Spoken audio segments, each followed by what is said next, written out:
Let's try a new sunscreen. Today I'm going to try the Purito Soft Touch Daily Sunscreen. Purito went through a whole rebranding recently. They changed up their logo, they changed their products. As we know, they discontinued my favorite sunscreen of all time, the Daily Go-To sunscreen. This sunscreen was one that they already had and they relaunched, but I had never tried it because I was just so happy with the one I was using. So today I'm going to try this one. This is supposed to be a water-resistant 10-hour wear chemical sunscreen. As always, gonna use 2 finger lengths of sunscreen. Also contains ceramides and Centella asiatica. Texture feels very nice, just like a lotion. It doesn't feel super thick. Blends in super easily, not irritating my eyes. Usually I can feel that right away if a sunscreen's gonna bother me.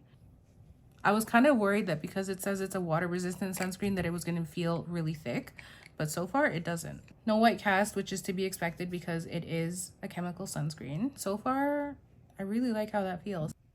The texture kind of feels similar to my old favorite Go-To sunscreen, just not as hydrating and not as glowy. Gonna take this with me, reapply throughout the day. Let's see how it goes. It's 11:13 p.m. I almost forgot to do it, but here's my final update on the Purito Daily Soft Touch Sunscreen. I thought I wasn't gonna like this. The brand claims that this lasts 10 hours, is water resistant and suitable for outdoor activities. I'm not sure about the 10-hour claim. There's no way for me to really test that, but just to be safe, I did reapply this every, I'd say 3 to 4 hours. Because of the 10-hour claim it makes, I was worried that it was going to be a very thick or like waxy feeling kind of sunscreen, and it wasn't at all. It's a really nice lotion. It absorbs quickly. It doesn't feel dry. It doesn't feel as hydrating as I usually prefer. I like really glowy, really shiny sunscreen. And now that we're talking about glowy sunscreens, I just want to mention that my benchmark for a glowy sunscreen is going to be the Purito Daily Go-To sunscreen that is discontinued. That sunscreen was extremely glowy.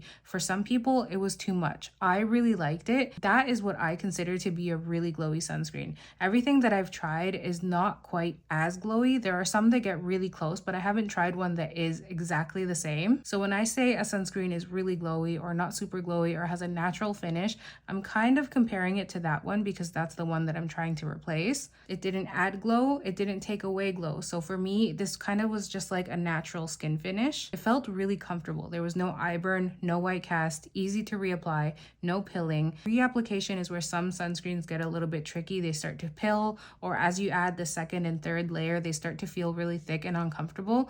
And I'm happy to say that this one did not feel thick or uncomfortable. I'm actually pleasantly surprised with this one, and I think this would be good for really hot, humid days, summer days when you know you're going to be out and about, going for walks or maybe going for a run. I feel like this one does hold up really well. I don't know about 10 hours, but it holds up really well. I've said it a million times. I love a glowy sunscreen, but while I've been testing out sunscreens in this sunscreen search, I have found a couple that aren't super glowy that I actually really like, and this one is going in the yes pile. If you've tried it, let me know what you think.